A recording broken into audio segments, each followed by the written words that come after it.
cards that just make like the Camballs and like the hate commanders.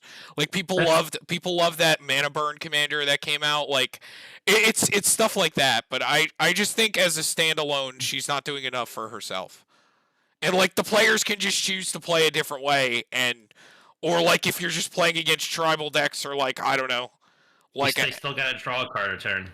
That will get there if yeah, you're playing like long game. But then I get it, but like she wants to go for the long game. She's not like a quick instant value win. Like she wants to play the slow game. And you just play all the good like draw things for black. Right, but then I just prefer like an Erebos or something like that, or like if you're trying to just be a fair black, I'd rather just play Erebos and draw cards. But Erebos doesn't really punish the players for like drawing the cards. No, I know it's not punishing. I'm just saying like if you're. And I think that's where her value comes in, because people draw a lot of cards. And it's not 1 life; it's 2 life, and like 2 that's a decent amount. Like you think about a commander, that's 20 cards. I know. If no other damage has happened, like that's not a lot of cards. We think about how many cards we cycle and how long into certain games could go. That's not a lot of time until you're dead. And you draw, and you pair that with like, oh, I'm gonna play like a Phyrexian Altar. Cool. You're taking 3 life to draw an extra card, and you're losing 5 life because you drew your normal card and Phyrexian. So that means that's 5 life. That's a decent hit. But people are just not gonna. They're just not gonna play those cards though. When they see if they see the commander there and they're going to choose to play their Rhystic Studies in their Phyrexian arenas and not just try to wait for the commander to die, or just like it's just going to cause them to play differently. This is why I'm not a huge fan of. But that's good though. Like you don't want those cards in play. So if they don't play it, that's like then it's like that's a dead card in their hand. It's like they drew one less card to discard that card. But then you have to hope that you're seeing your card advantage engines like. And I know it's black, so like you could find them, but like it's not like this deck is very resilient, is what I'm saying. Like they could just choose to play a different way and kill you, and even though you have your card advantage, you're not going to keep up with the other players that want you dead for existing. Because like this is one of the commanders that you just get killed for existing, because people don't want to play with it. So but like it doesn't back itself up well, because if you're going to play interaction and draw. And like and still have to play ramp, and you're not going to be able to do it all, and you're just going to die for existing. So literally the same argument you said for your other commander that you love, except no, but it's different. He doesn't protect himself. He doesn't get you value. He just ends the game. No, so, but like, this does protect. It's blue. It's blue though. That's based in the deck though. That's not him. So like he does. If you want to talk about like all the things he said that Shieldred can't do, he can't do that either. It's the deck that supports him. Like he doesn't have protection. He doesn't win you the game immediately. You have. But what I'm saying is like the payoff or. The payoff for her static effect is going to get you killed just as much as something like that. Because people don't like to play against the Bragos or like the Nekuzars. Oh, yeah. Like people don't like to play against those. That doesn't make her necessarily bad. Like it's the same argument. Like if people want her dead, that means that like people know how good it could be and they have to get rid of her. It's just more annoying than good, because it's not doing anything for you other than slowing the game down. That's not a good thing. This is winning. With how fast decks get and how quickly things can get to the board, slowing the board game down for. But then what does she do after? Like, how do you win? You just play the long game. Like you still just play all the good black fit, like good blacks. But like I said, how would Erebos win? But Erebos draws cards. Yeah, but he doesn't win. Yeah, but he draws cards. He's gonna see cards. He at least draws cards. And so you're counteracting the speed that the game's going by drawing cards. If she's slowing the game down, then you're doing basically the same thing, where like you don't need to go dig as aggressively to get ahead of other players if she is by existing slowing the game down. But then but what I'm saying is like once you're there, like she's not doing anything for you. Like my argument is okay. The deck will have to do the majority of the lifting, and like it's hard to build it perfectly like that. I understand that like mono black decks are good, But I don't think that this effect plays well with that. Like I think I'd rather just play Erebos every day of the week and just draw. And I also kind of really have to disagree because like a lot of Black's draw effects make you pay life, and with her effect, you basically go positive on it. So any like life paying thing for stuff like you don't hurt Right, yourself as but you much. don't Like, have it in the command zone, and if your one thing gets interacted with, there's not a well, way in the game to if, really. if anything gets interacted with, it doesn't work. It's But not a good what I'm argument saying, about why the but what card I'm is good saying or with not. Erebos is so good because it's in the command zone, it's indestructible. You always have a way to draw. This is why Vilas is like my favorite mono black commander because Vilas is always going to be able to draw in the command zone regardless of the mana cost. It's because Yeah, once you. but I wouldn't say Villas and Shieldred are the same type of deck or the same type of Oh no, ideas. I get that, but what I'm saying is like it's just the difference of always having something and not always having something. Like draw versus a card that's just slowing the game down, and you have to hope that you find the pieces to keep up with what the game is doing, regardless of she's going to You slow the mean game down. you mean like almost half the decks commanders do, where you have a commander that has a cool effect, so you fill your deck with cards that make it better. This isn't making it better. This is slowing the game down by putting a stacks or a hate card into the game.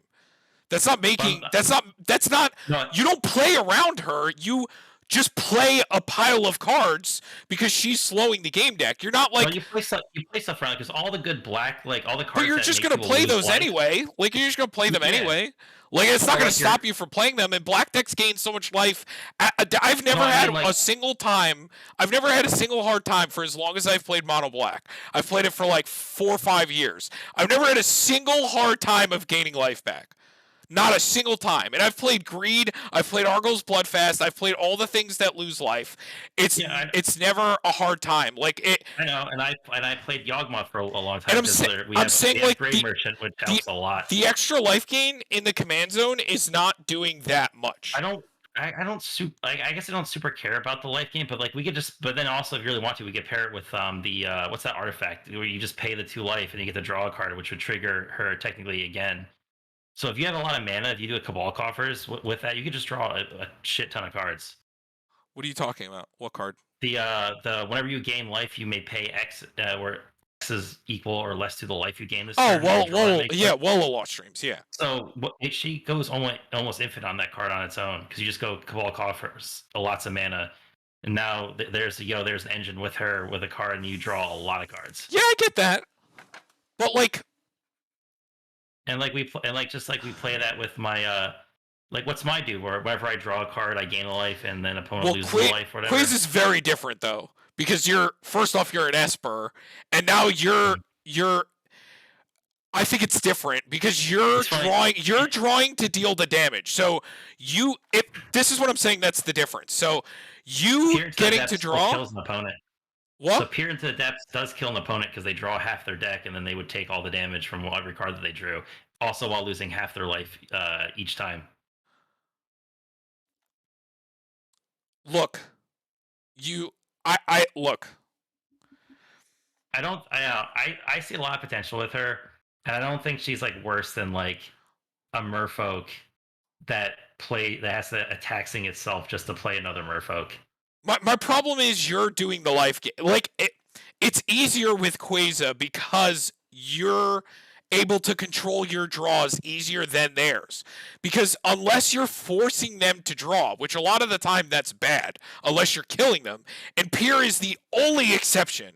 Because otherwise you have to play Group Hug to make this card actually viable. Because not everybody is godly drawing all the time and they can just choose to stop. And if they don't choose to stop, then they're just bad. But, Like they're not threat assessing the card. But players still have to draw their card for turn, and it's really It's like, you only could two really life though. but there's a lot of you play the other ones that go with it. There's a bunch of them that have that effect where it ends up being like, okay, now you're taking almost 5 to 6 damage per time you draw a card. And like that's how you would kind of build a deck around like that mechanic. And then you could pair it with everything whenever you gain a life, your opponents lose life, so that makes your life draw effects even more punishing on them. So now your draws also hurt them too. I don't know. Like I'm not saying it's top tier amazing, but I wouldn't go down and say it's like in the C tier with things that like Pirate do that makes a treasure. and has to deal combat I damage to guess. maybe get a card. I'm just not very impressed with people losing life when they draw because it's very underwhelming. Like I know. again, making people play slow doesn't mean anything. If Jacob is not like a perfect example of trying to play those kind of strategies, losing all the time, and then just never wanting to play at the store again, is why like those kind of strategies just don't pay off most of the time.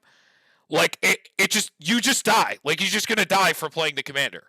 And I'm not saying it's because it's powerful. There's a difference between powerful and annoying. And like Brago in this fall into annoying, you know? As where like Turgid is good and annoying, and this assassin is good and annoying, and will actually win games, as where this is just interrupting the game state and everybody wants you to die for existing. And yes, people want you to die when you play cards like Tulane, but there's a difference there because Tulane is going to play off of itself, and this is just slowing the board state down. Now, I have to give you some of the cards you could play like Well and Pier and stuff like that. Fine. But the thing is, I still think it's going to be one of those commanders that people are going to shove aside because of the bottom effect that they're losing life. And people don't like to play with that kind of stuff. So. I know. It's like when people play Nekuzar. Mm-hmm. Like, but Nekuzar has the more potential to kill you because they're just gonna, if they have the full Nekuzar, they're just gonna wheel you. And they're red. Yeah, they have red. So they have wins, like they have infinite wheels. And Nekazar is when they draw. So it's the same, it's worded the same. Also, Nekazar gives them an extra draw, and you're in the best colors for wheeling. So like it's fine. Like you're gonna kill them. And there is, I mean, you just play this in that deck too, and it's just even better. Like, but I don't know. It's fine. I'll give it that. It's at least a B. Yeah, like I said, I was just arguing to not stick it in C with like the other stuff that's in C. Like 5 creatures have to die. I get to tutor maybe. Mm-hmm. So But, anyway, we have Dragon Lady. Where is she? Is she from the Commander decks? Yes. I mean, she probably has to be because I don't think they printed any legal commanders in the main set. Right. Because she says, yeah, there she is. Yeah. She's the 4 mana for 4 loyalty +1 until your next turn. Creatures can't attack you or planeswalkers you control unless they controller plays 2 life for each of those creatures. -3, search your library for a dragon card, reveal it, put it into your hand, then shuffle. -7, destroy all non-dragon creatures. What's the? It's Simic. No, it's Dimir. It's Dimir. So it's like, yeah, so it's like blue black dragons. There's not a lot of good ones, honestly.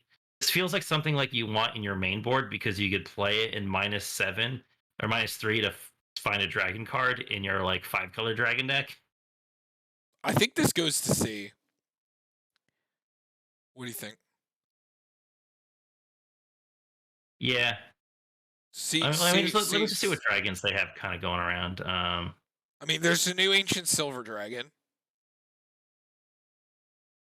I can't even think of another one.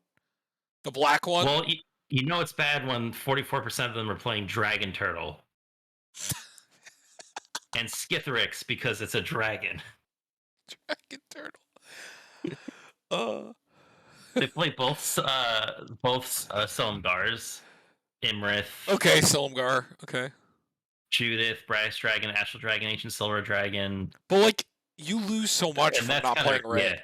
I mean, you got dragons. Kindred Discovery, which Shimmer Dragon because it's a dragon. You have the blue draw. I don't know. Maybe no, it's not. No, it's not good. It's not good. There's no like okay, Murktide Regen. It doesn't do anything with the deck, but it's like a dragon. So you think it's C or like the bottom of B? I don't know. I think it's C because like, how do you build dragons without red? You just have to play all the blue draw, and it's just strictly worse. Like you have to play the Teferi's Aegis, like I mean the when you hit players, like that kind of stuff. And you have Kindred Discovery too, so I mean. Mm-hmm. Oh, this is another person I don't like. So this is Solkanar the Tainted. He's Grixis, 5 colors, 5 mana. Grixis 5 mana, 5/5. At the beginning of your end step, choose one that has been chosen. Draw a card. Each opponent loses 2 life. You gain 2 life. He deals 3 damage up to one other target creature planeswalker. Exile Sokonar, then return to the battlefield under an opponent's control. Yeah, immediate D. So, like, it's if you're playing as a commander, when you exile it, you're not going to give it to him. You're going to put it back into your command zone, so you could use its effects again. But then you get to pay its tax, and like, why? Why did they make this card this way? I mean, I guess it's not the worst in the universe. What colors is it? Crixus. Okay. The beginning of your end step. I guess you could play all blink spells and just blink it to reset it. But why didn't they just give it ETB? Or like, I don't know. Whatever. I still think it's not like these, you know? It's doable but terrible. All right, so here's what I see. So it's blue man because it's blue, it's the draw card. Because it's black, it's they each lose 2 life, you gain 2 life, and because it's red, it bolts something, and then you give it to somebody. Because it can at least draw, I think it's like in the C hodgepodge of just barely playable commanders. Maybe it's another commander that really wants Displacer Kitten, so you could blink it every now and then. Oh, now here's a fun commander. Wind Grace, yeah, Soul of Wind Grace, 4 mana, 5/4. Whenever he enters the battlefield or attacks, you put a land card from their graveyard onto the battlefield, tapped under your control. Then he's got like green and discard a land, gain 3 life. 1 in a red, discard a land, draw a card, which is weird. That's on a red, and then two. I guess no, they're about looting and rummaging, and then a 2 in a black, discard a land, soul gains indestructible until the end of the turn and tap it. This is pretty good. Yeah, that's really cool. You Do can you also Go ahead. I was gonna say he loops. So the discard a land to or discarding to make him indestructible, and then when he attacks, you could do like attack trigger discard reanimate land discarded. Mhm. It's interesting. Also, I think you remember that deck you built that like put all the lands into your hand instead of like you remember that deck you made? Oh yeah. Yeah. The Kodama deck. Yeah, I think that this could be a fun like so at worst you're playing a landfall deck, right? Mm-hmm. It's a John landfall deck. Now, the original Windgrace is probably still a little better because he discards to draw, then he puts lands into play and then pops permanents. Mm-hmm. So this one has a draw effect, but you have to discard a land. Now, it is very easy to get lands into the hand, but you're not a Simic deck, so you're not really drawing well. And I guess the concept is, if you play a fucknard of lands, like you play like 45 lands or something, discarding to to draw is probably also going to hit a land. Or you could play what's that card that when you draw you could just choose to get a land instead, right? Oh yeah, Abundance. Yeah, Abundance. So like I think he's actually pretty good. At worst, again, it's a landfall deck, so how bad could it really be? The question Also, is where does it land, right? It makes your Splendid Reclamation look really good, putting every land from your graveyard back into play. And the effects are pretty relevant because like you can keep stacking them, so like it's a bolt every time. Like that's not nothing. Like that's really so. Check this out. Discard a bounce land, attack, reanimate bounce land, return it to your hand. Yeah, there you go. You just loop your bounce lands. So he's definitely a B, but does he fight for an A spot? It's a longer version to try and get landfall. It's a little bit more moving parts with it, but I still think he's pretty cool. But does he land in A or B, you think?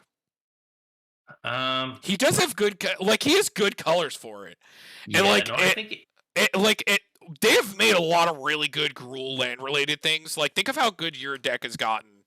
And how fucking efficient. Now your commander is better by like a long shot because he makes tokens, and I was thinking about the same thing with this one. You also get to play the elemental bond effects that you get to draw off of the 3/3s entering. Which yours gets to play more because it makes 5/5, so it's like just strictly better. But this is it's like Titania, but it doesn't make the 5/3s. But it also reanimates a land on attack as well, which is pretty cool. Which means you can do command. You could do. Oh no, you can't. But Command Beacon will be pretty cool. The one that adds him back to your hand Mm. by sacking it, He you know? he also seems really good just in the Wind Grace, like traditional Wind Oh, Grace totally. deck. Do you remember like Command Beacon? It just sacks to Yeah. like add your commander to your hand. Yeah, Mm. it's gonna be nuts with him. But the question is it land in A or B? I I think think he we've might got.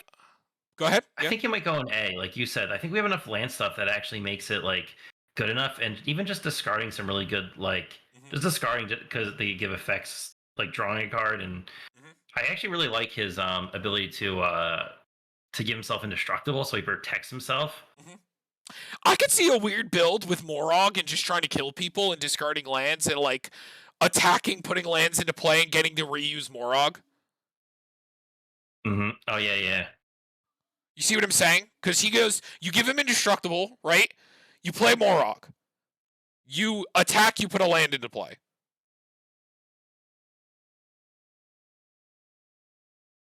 See, yeah, yeah. You could, yeah.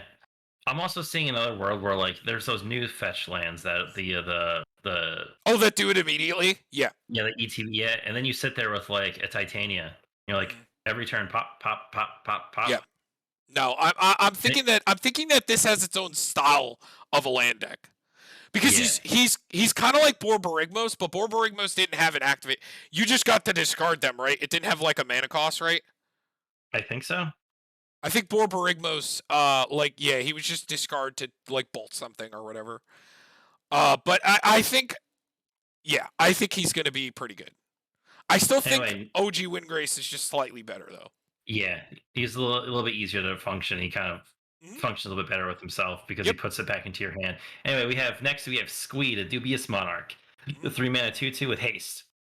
Whenever Hmm. he attacks, create a 1/1 red goblin creature token that's tapped and attacking, Hmm. and then you may cast Squee from your graveyard by paying 4 and exiling 4 other cards from your graveyard rather than paying its mana cost. What's the kicker? Is that like a kicker or something? What is that?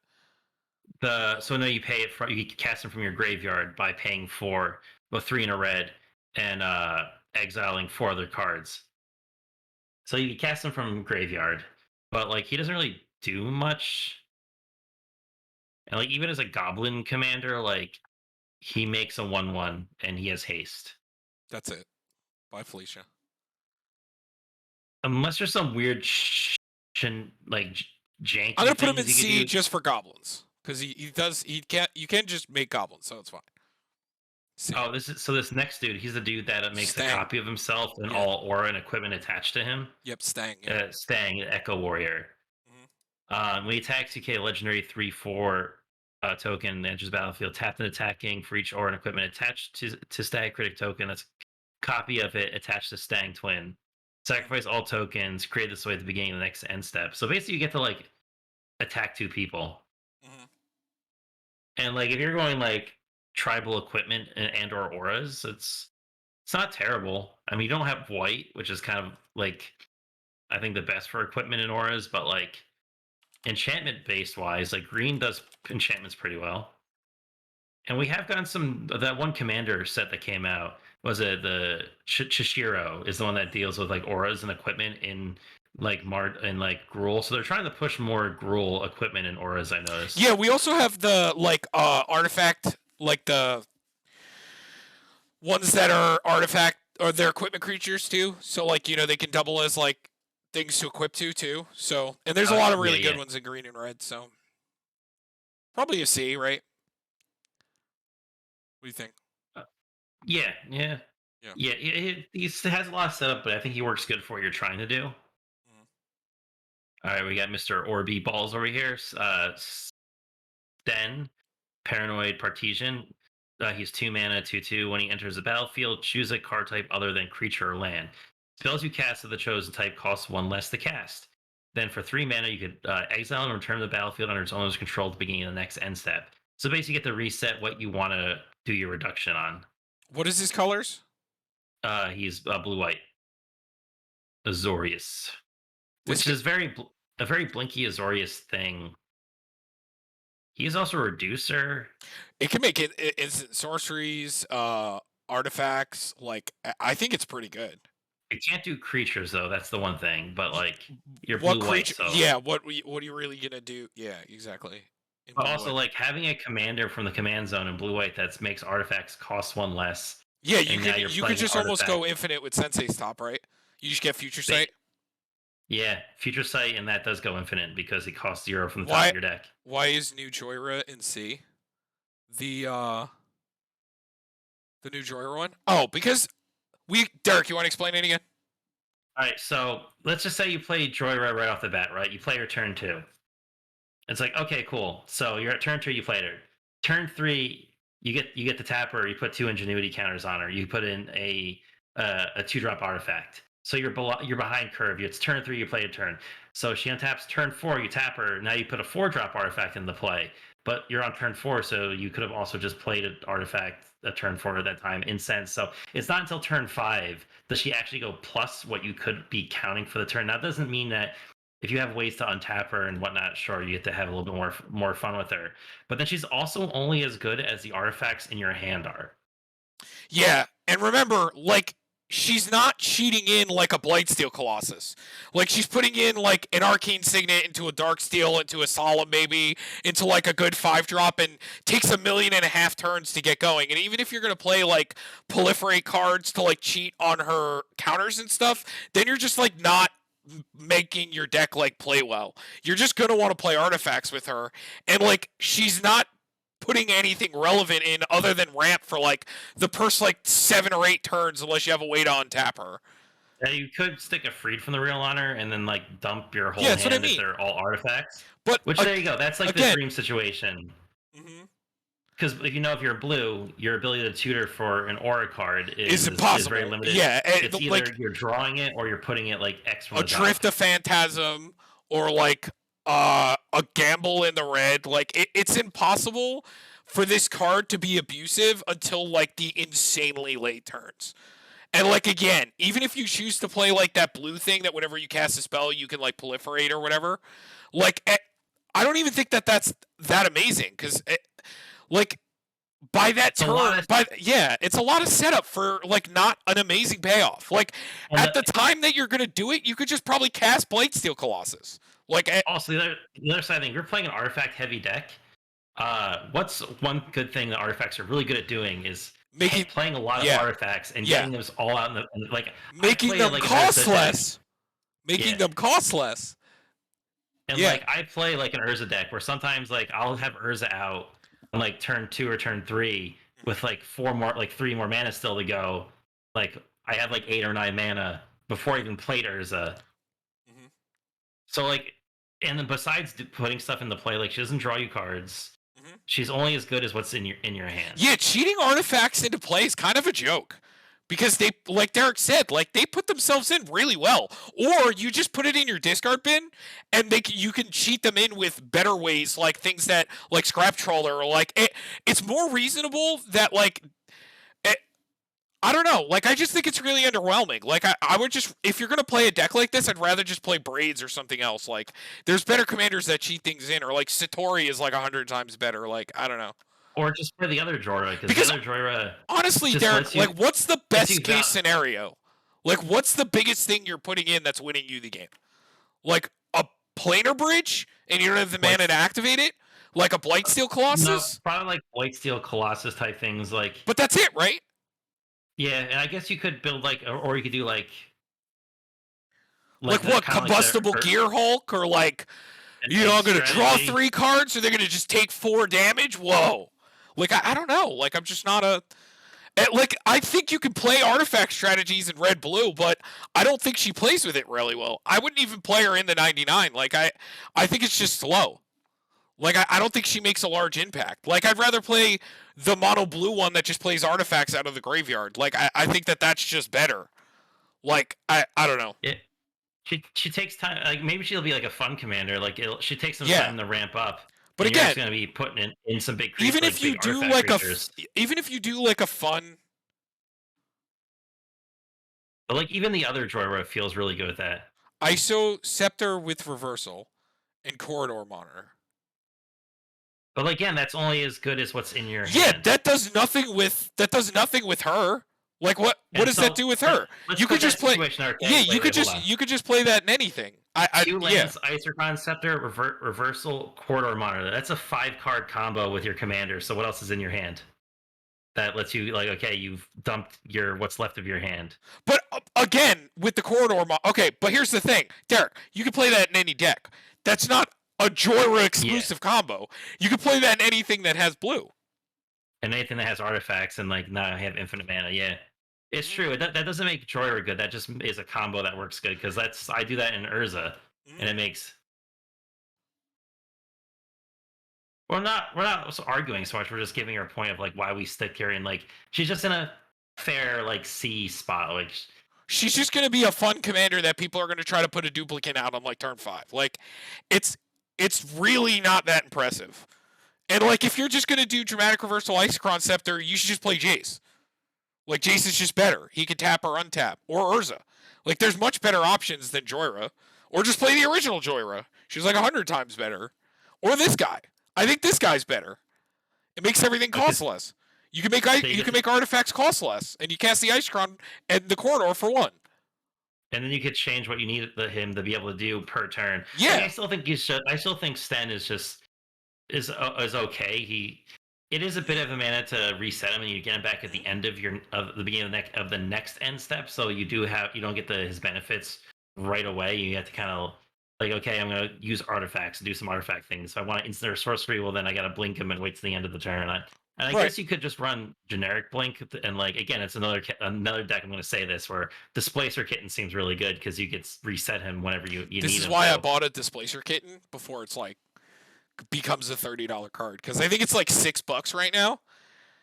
So I bought one just to be like, I'm going to play Displacer Kitten in something eventually. So there's no reason not to own one.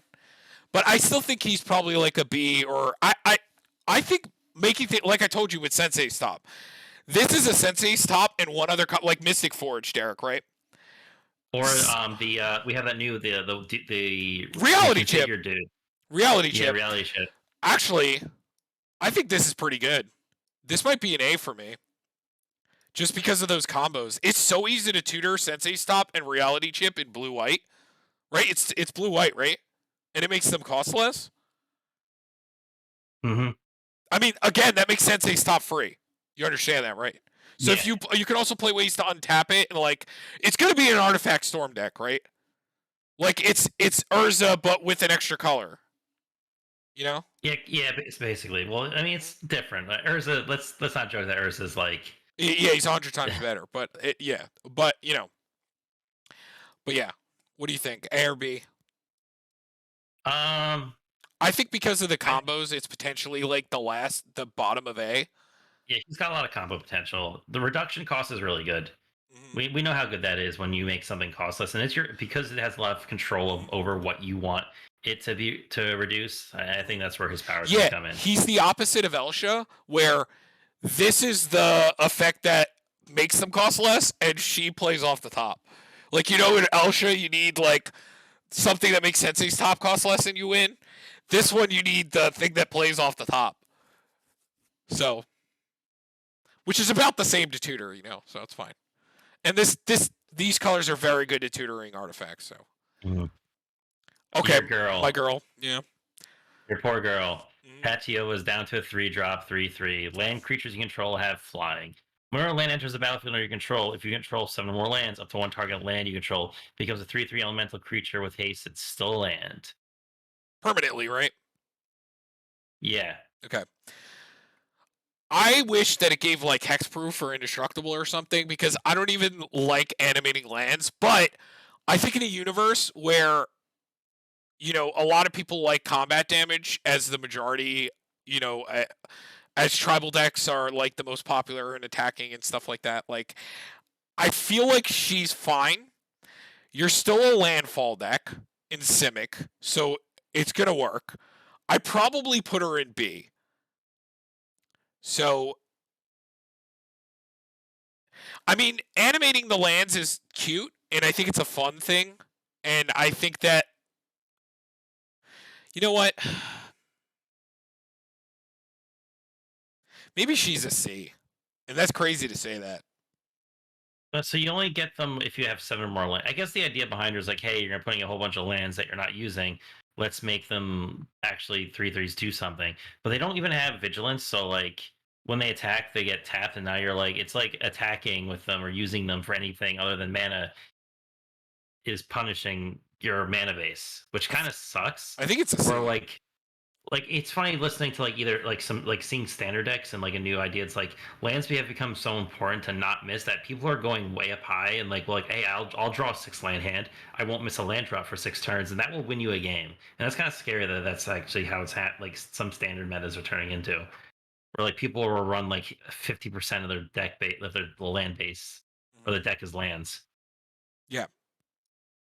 But so I don't like the potential of losing lands, and making 3/3s are not scary. Yeah, In no, Commander anyway. it's not good enough. Maybe in like a standard format, like where like it'd be a lot better, but we are talking about like commander lists. Mhm. So we have Mr. This is the samurai dude, right? Mhm. Uh, um,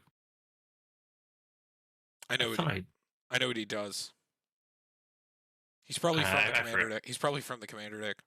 Oh yeah, there's Tetsuo Imperial Champion. Whenever he attacks, if it's equipped, choose one. He deals damage to the highest mana value among equipment attached to it. To any target, you may cast an insert sorcery spell from your hand with a mana value less than or equal to the highest mana value I'm among not a fan. equipments. Yeah, that's the thing. I remember we were talking about this. It seems Yeah, like you have to. it wants to do two different things. Yeah, it doesn't. Those two things don't play well together. What colors is it in again? Grixis.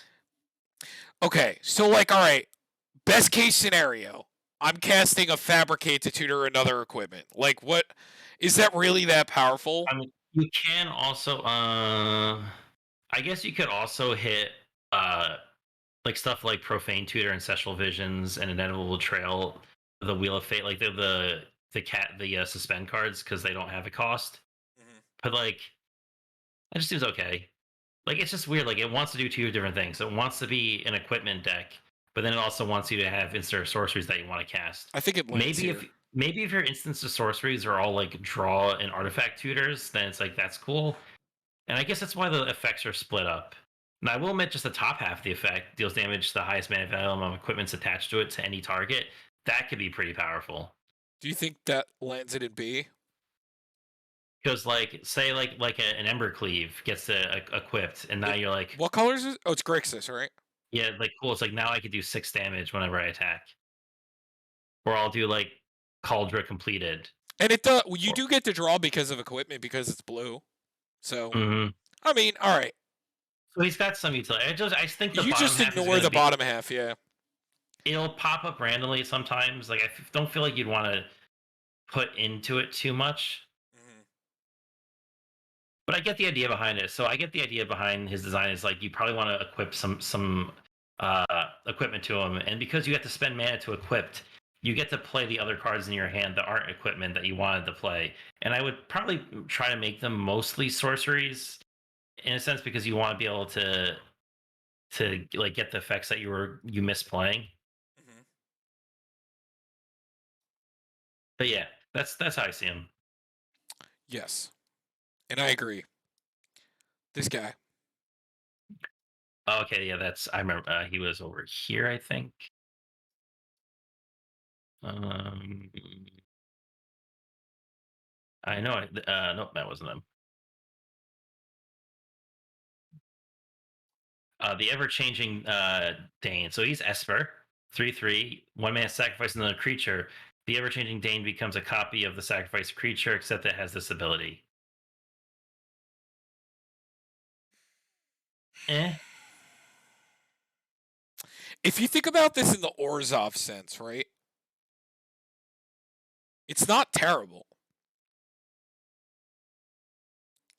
but it does But require like, it does require a lot. And I mean, at worst, it is a sack outlet. so it's a sack outlet. It's just so weird to me because like you're using it to make it. I guess if you care about a creature in play that you want it to become a copy of, but why would you want? But then you're killing the creature that you're making the copy of. So like, why did it? I can see it as like, okay, if someone's going to remove my problem creatures, I'm just going to make a copy of it so that I have it, and then it's still in play basically. But like that's about it. Also, I guess it's like it could be like for die triggers, where like I don't know, he can make a copy. He could become a copy of it. I don't know. I don't know. It just seems just so kind of like mediocre to me. I kind of agree. You think it's C? I almost want to put him in D. You think he's that bad? I mean, it doesn't sack. I mean, I don't know if it's that bad. It's like a one mana like he's a one mana sack outlet. But like even when we play like sack outlet things in our decks, like we try to make them ones that don't cost any mana, just like free. So he's already at worse stats off than what we like to play in the main deck, and you're losing the creature that it's cool. Maybe like okay, it's like I have a Solemn Simulacrum and I could sack it off, and now he's a copy of Solemn. But then he's gonna die if you want to get the copied And he effect, so can't it's not sack good himself. there. And he can't sack himself. And so then like okay, it's like what? Think of a situation where like he seems good. Well, this could tell you a lot. So I was curious about the deck list people were built, and the number one most played card in the deck is Void Rend. Next is Clever Impersonator, Hmm. and like top cards: Swords of Plowshare, Anguish Unmaking, Animate Dead, Supreme Verdict. It's just like a control list with like a weird Esper. Like they just want to play Esper and they don't have a commander. I know. I'm voting D. Let's go for it. I'm scared that when people like are trying to build this deck, the most played card is a removal spell. Hmm. And then the top cards are also all removal spells. Whatever. Yeah, I don't know. I don't like them. Anyway, so next is the Goldilocks, the Lady of Otawara. 5 mana, 5/5. You may tap 3 untapped dwarves you control rather than paying her mana cost.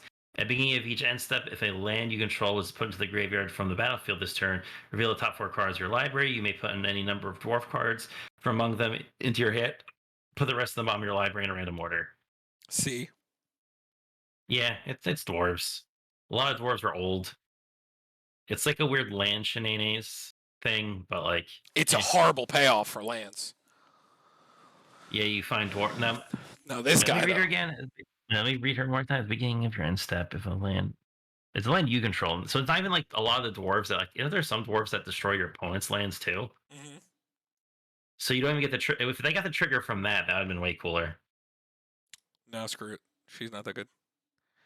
So the Peregrine Dynamo. So 3 mana, 1/5 with haste. Copy target.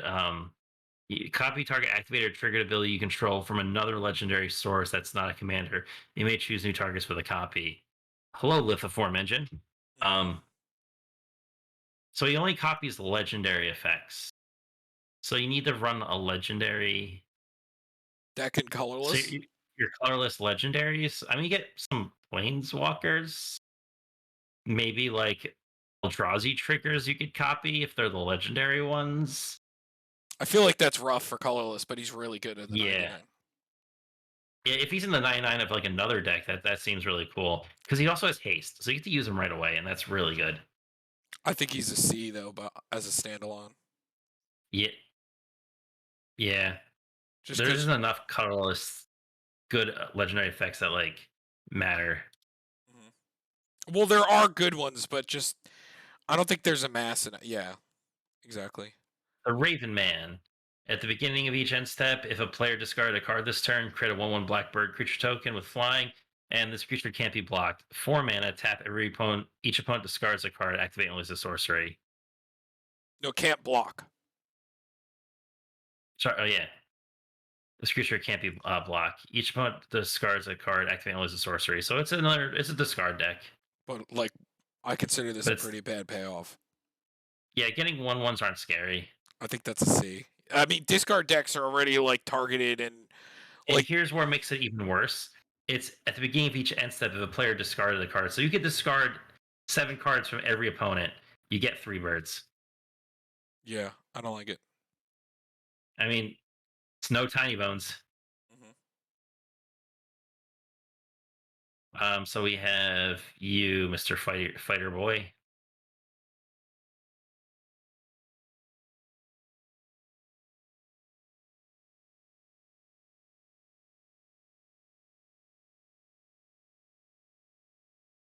Oh, there he is. Tobias, Doom Conqueror, 4 mana, 3/2. With Flash, when he dies, for each non-token creature you control that died this turn, create a 2/2 black zombie creature token. So you flash them into the board wipe. When everything dies, you get a bunch of 2/2 black zombie creature tokens. What color? He's blue-white, right? Yeah. Eh. What does that do? I feel So like your commander has to die, and you want a bunch of your own things to die. It's literally board wipe makes a. I'm gonna stick him in D. Yeah, he is only an uncommon though, so I get that. is he? All right. Oh, he Yeah. is. I thought I saw. Yeah, it was hard to tell. So we got Mr. Rider dude over there.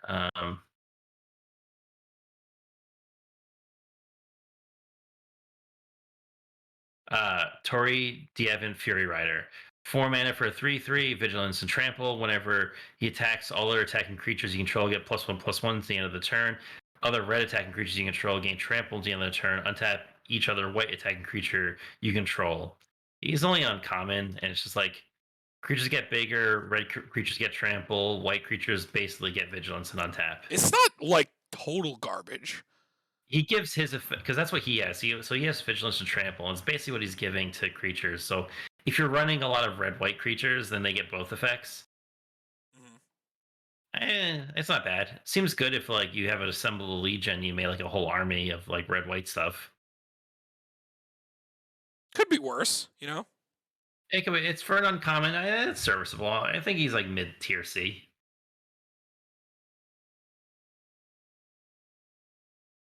We got looks like Elf on a Shelf. Oh, he's a human soldier, man. If it was an elf, So, that would have been amazing. uh-huh. Trustin, founder of Benalia.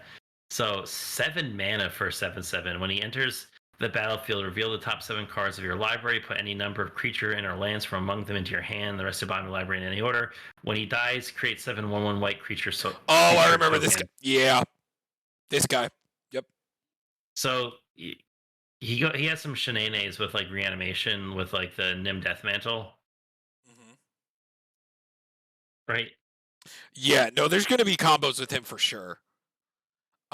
I guess in those colors it's just an Death Mantle. But no, it's definitely Phyrexian. Okay. There's probably gonna be something with maybe Saskia. I don't know. I'd have to look into it more because it's white But green, right? yeah, but besides that, like 7 mana, 7/7, you look at the top 7, and you get any number of lands and creatures, and then when he dies, you create 7 tokens. So like 1, 2, 3, 4, 5, 6. Does he only have the mention of potential 7 on him 6 times? What a fail! Because it says mana cost is 7, power toughness, so that's 2 more. When he enters a battlefield, you reveal the top 7, so that's another one. You could put any number of them, so that can be a 7. Oh, no, it's only 5. Oh, no, and then you make 7 creature tokens. So he's got 7 technically on him, in a sense, only 6 times. Fail. Immediate D. Stick him down. No, make an F tier and stick him in there for the wasted potential. Get that card no longer exists in my eyes. If it's gone, it's forever. The set was missing a card when it was printed. But in reality, like a B, you think? Yeah, I think he has some shenanigans with like anything that makes tokens when on death trigger. That many tokens too is a Yeah. lot. That's a lot. There's some shit you're gonna be able to do with that. Like, we're not seeing it right now, but it's there. Okay, we got Mr. Archery dude here. Oh, I'm gonna. So this is Jorwaku the Younger. So 5 mana, reach lifelink. Whenever a source you control would deal non-combat damage to a permanent or player, it deals that much damage +1 to that permanent or player instead. When you cast an instant or sorcery spell, he deals 2 damage to any target. So he triggers. He works with him. Oh, another source. He doesn't trigger himself. Sorry. But when we cast an instant or sorcery, so this is like a red Wait, black. why wouldn't he? This is if another source Oh, another you source. control. But he already deals 2 damage whenever you cast an instant or sorcery, which is like, okay, it's not terrible. And then, but that deals an additional 1, so you deal 3 damage from just Mhm, casting an instant or sorcery to any target. mhm, If you have like a bolt, that means your bolt does 3, 4, 5, 6 damage to the target instead. mhm. You get that's bolt 6 damage to a person. Then you play Fiery Emancipation. Let's go 9 damage to a face for 1 mana. Not terrible. I like how they've seem to be pushing Mardu to do everything now. It's like, hey Mardu, you're gonna make treasures now. Now you're gonna be instant or sorcery deck. He's a Mardu commander? Yeah. Okay. But so like you could even play like a seething song like Mana Geyser, Jessica's Will, Burn comp like shenanigans deck and like do some like stuff with that and gutter snipe and just Yeah, like burn everybody. definitely It's a like B. a Mardu Storm burn deck. That's really interesting. Definitely a B. Yeah, it's a lot of work, but seems fair. All Well, right, we but the got thing is there's good draw because there's black. There's a lot of good draw, believe it or not. So oops. All right, so we have the Burb. I saw you before. Where'd you go? whenever you cast an instant or sorcery spell, create a 1/1 white bird creature token. Yeah, and he's a 3/3 for 5. It's okay. We have a bunch of effects like that we like running in the main board. Having one from the command zone is kind of cool, I guess. I just think missing the red is where he falls, right? Yeah, I guess. What do you think? But like I said, one wins aren't like I'd say like probably B. I think C. No, C with the other like one like spells thing you do because it's like he does kind of clog up your board if you're playing a lot of instants or sorceries and if you're playing like kind of like like he's like a murmuring mystic basically. Mhm, He's like a one more murmuring mystic that doesn't make flyers. mhm, And murmuring mystic is just like he's cool to have in the deck, but like I don't think I'd ever want. Oh my god, I can't wave him as the commander. mhm. Anyway, we got the weird frog thing. So Urg, spawn of Turg. And his power and toughness equal the number of land cards in your graveyard. And he's 3 mana X5. At the beginning of your upkeep, look at the top card of your library. You may put that card into your graveyard. 2 mana, sacrifice the land, you gain 2 life. Mm. And he's only an uncommon. He feels like an uncommon. See, Yeah. he's a bad Givrog. It's like it's more so like at the beginning of your upkeep, look at the top card of your library. You may put the. It's basically kind of like a like the was it surveil. Mhm, I just don't like sacking the gain 2 life. Like unless I have something to do with it. mhm. Oh, this is the next we have the bird boy, right? Where is he? I just saw him.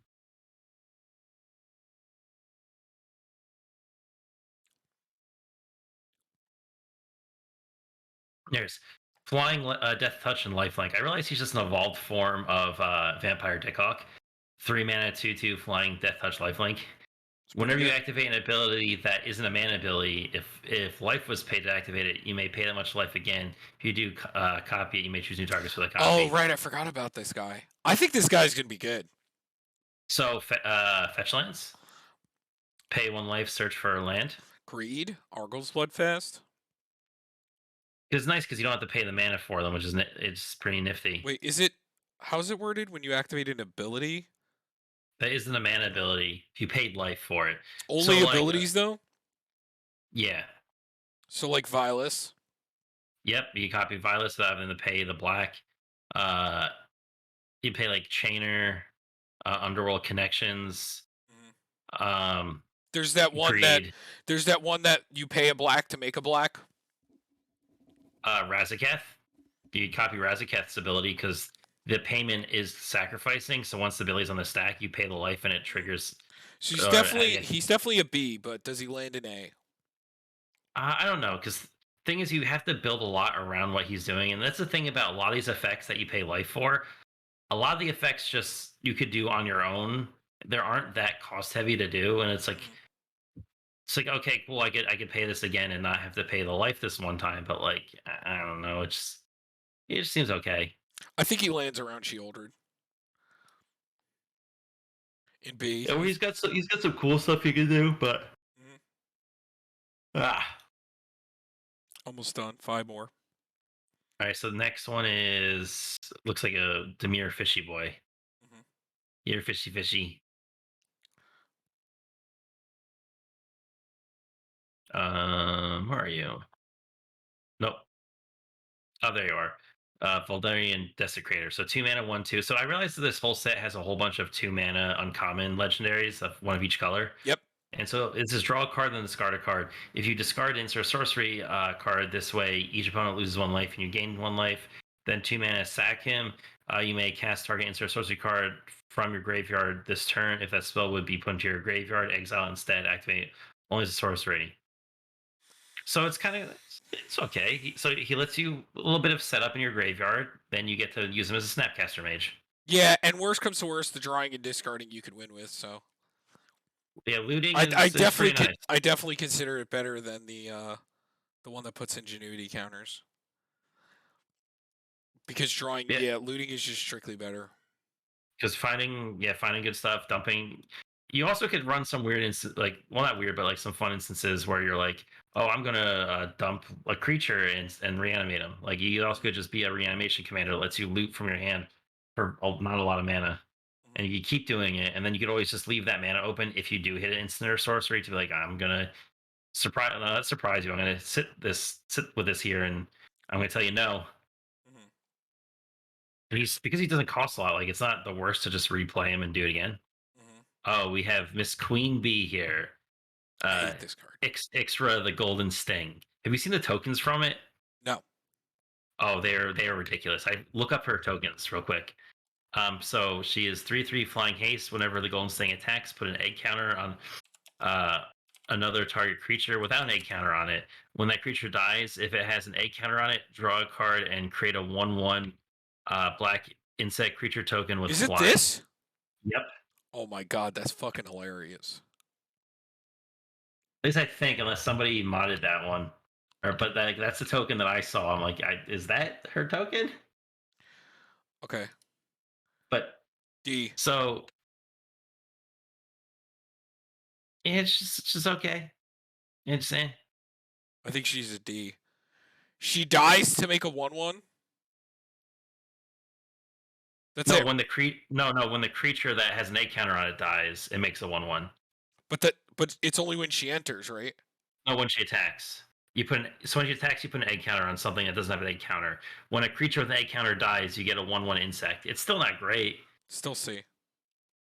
All right. So this is Cat something. Cat warrior. yep. So he's an uncommon, 5 mana for 4/4 with domain. Whenever he becomes tapped, put a +1 counter on each creature you control with toughness less than the number of basic land types among lands you control. And it's just okay. C. It, as soon as it's like you do it once, and they're not going to get bigger until you play more things. Here's the Oh, is this Griffin the guy. Griffin? Is the Yeah. Griffin Commander A tier, top tier? He is in G tier for Griffin. Mm-hmm. No, so 4 mana flying. Whenever Griffin you control deals combat damage to a player, create a 2/2 white Griffin creature token with flying. It's a 3/4. Now it doesn't say non-token creatures, so every Griffin you hit with can make more Like Griffins. Millicent, yeah. Like the spirit, yeah. And Griffins, even though they're draft chaff, they all do have flying. So they're And that definitely gets really just annoying. innately better. And we know how okay White has gotten. There is a 5 mana Griffin that gives Griffins +1/+1. So you want to call it B or A or C? I still think like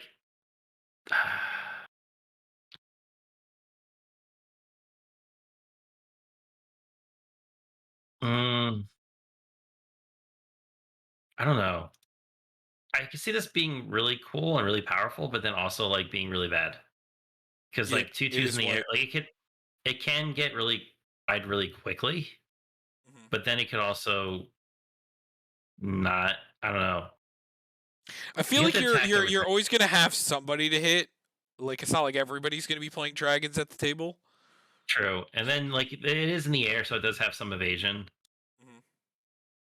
Okay, maybe he's like maybe he's good enough for B. A lot of flying power can take over the game really quickly. And maybe if you play a few anthems and now you have like 4 or 5 5s all in the air, Mhm. like that all like split, so they become blocking becomes futile if you let it spiral out of control. It's very much a snowball type of card Mhm. where it's just going to go wider and wider and wider until you deal with them. All right, last one. Anyway, Zur, the Eternal Schemer, Esper and 1/4. Flying enchantment creatures you control will have Death Touch, Lifelink, and Hexproof. And for 2 mana, 1 and a white, target non or enchantment you control becomes a creature in addition to its other types and has base power and toughness each equal to its mana value. So that's pretty decent. So you're playing Esper enchantments, and you're which enchantments are already really strong, and you're playing blue white enchantments, which is really good, and you get to run like the other Zur, and you can make them creatures and give them hexproof and death touch and lifelink, which is really annoying. And if you make him enchantment, like he protects himself. Yes. So B or A, you think? I'm tempted to put him at the bottom of A just because of how good enchantments can be. And making really annoying because enchantments are also really good at reanimating themselves with some of them like Starfield of Nyx and like Dance of the Mance, which you get to play in this. So if they ever get dealt with, Replenish, brilliant. Yeah, yeah, there's a lot of them. and then Hall of like Heliod's generosity. turning like I said like a Sigil of the Empty Thrones or something into like a 6/6 with Death Touch, Lifelink, Flying, and Hexproof. Sorry, And, Death Touch, Lifelink, and and remember, Hexproof. it's like I'm playing my Ristic. I'm just playing a pile of good cards that also can kill people. And then I play Archetype of Endurance or Enchanting Evening, and so like everything I have is an enchantment. Like I play Enchanting Evening, and it's like, haha. And then someone destroys all enchantments, and you cry. But Mhm. it is what it I is. agree. I think he lands there. All right, so this looks good for this. Uh, I truly do believe that I have to see a little bit more with this one, and also I believe that this might also be an S tier when we see more with this. Because I mean, it is a really strong effect to make copies of things, and it's in a better color. Because we did get that. Remember we had the red white guy that did it, right? That made Mm-hmm. spirits, but like Yeah. it's just not a good color for it. Like this is much better. Orzov is like perfect for Mm-hmm. dyes. Like it's so much better. But yeah, all right. I'm really disappointed with this Rasputin card. I was hoping for like a really cool blue-white commander Mhm. potentially to play. But I Yeah, will admit, like a lot of these cards felt very like fair. They didn't really go too hardcore or crazy in their designing. Like this is probably one of the smallest like A and S tiers I think we've done since like. yeah. Cause Streets of New Capenna was a shit fest of A. Like because there was just so many good commanders from that set. Like I think Streets is gonna have commanders that are gonna be in the game for like the rest of all time. Like Streets commanders are very good. And almost everyone at the store right now is playing a Streets commander. Like they're so heavily played right now. We have like 5 or 6 Quasar decks. We have like 5 or 6 Miriam decks. We have five. We have like 4 of the what's the Rocco? The guy that like what's the guy that like when you cast a 7 or greater non-creature spell? Oh yeah, I know what you're talking Yeah, about. that Yeah. guy. The like Paradox Engine. Uh, we have all 3 of the cat commanders. Like people have built all of those, and we have 2 or 3 each of those. Like Streets of New Capenna is like a heavily built set right now. Well, let's take a quick peek. So we go into Esper. I see in the top one, two, three, four, five, in the top Rafine, 10, yeah, Rafine. Yep. Quasar Rafine. Right under Rafine, I see Camisa Obscura Cultist, like and Because we put the Kamiza high. Like Kamiza's a busted commander. yeah. So let's look at Grixis now. Up there's Anela, Mm-hmm. and then Leiden the cheerful no, and then Evelyn the Caventus, and Yep. then there's Lord Xander up near the top. Mm-hmm. Also in Jund, do you know how many people built the like fair Corvold that just sacks things? Oh, the toolbox. Yeah, so we have Yeah. toolbox, and the incinerator is also up at the Yeah, top, and I meant that one. Yeah. and beat town bullies. Mhm. Yeah. And Agonis the Dragon's Lash. I told you they're going to be staples of the format, and they're never going away. And Rocco is one of the best commanders that we've gotten in a very long time. I still think Rocco is better than this guy. For sure. Rocco's definitely better than this guy. Rocco wins from resolving. So I also forgot Jetmir and Ginny Fey are also up there in yeah, the top. that's what I was telling you. And people have built the what do you call it? The parlay one. People really like the parlay commander. I forget what her name is, but the parlay commander. It's the other Naya one from that set. Oh, and also Falco too is up there. Yeah, like all the streets. I think it's because it's nice to see a new 3-color commander. Yeah, we also three just color. we just built what's his face like last week. Last week or the week before. No, a couple weeks before. We built Evil Bob Ross. No, we built Jim Bros. Oh, right. Oh, but there is all the Grixis commanders too. Like those are all probably high.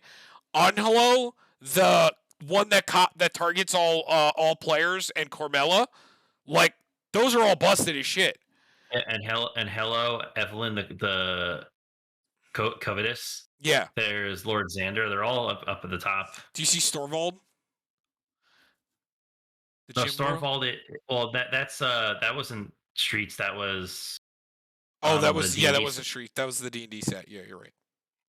Miriam was streets, right? No. No, that was the D&D set. Yeah. Okay. But yeah, there we go. Fuck Miriam, man. This commander's just too good. I know. What's his face at the shop plays all the time, and it's like terrifying. Sometimes it gets like fizzes out, and he doesn't really have anything to play. And then sometimes he swings with 3 old Gnawbones and has a bazillion mana. I was trying to explain to them that cards like Elemental Bond and Garruk's Uprising and Kindred Discovery and Temur Ascendancy are better than having like generic Beast Whisperers or things that draw, because they're going to draw off of the copies as well. So, this is better than most of the draw that you're going to play. Like, I consider this better than most of like the draw, I forgot the Tivit Seller of Secrets, the Council's Dilemma commander was also a top commander for Esper too. Oh yeah, you'd probably like playing that. Okay, because there's a lot of the one you play was really cool. The only one I want to still build left is Ginny Fey, because that's the only one we haven't built from and then I have 1, 2, 3. I have 4 that I want to build from this new set: Solo Windgrace, Ivy, Ramses, and the Rata Dra. We were talking about this dude. Okay. But all right. So it's like 9:30. We've been going for like 4 hours. I think that's a good spot to leave it off. Getting to do these longer streams, that's dope. I appreciate the couple people that are still watching. We appreciate you guys. And we'll be uploading again on the weekends. Just look out for the link, should be in the info, and we upload on Saturdays or Sundays. It depends on the weekend sometimes, but we're always at least uploading a video every weekend, so definitely go check those out. I'll probably try to get this one out as quickly as possible, because it was something a friend wanted. So, but yeah, otherwise, definitely come and check it out, and we'll be here next Tuesday. And yeah, we'll see you guys later. We'll see you later. Later, friends.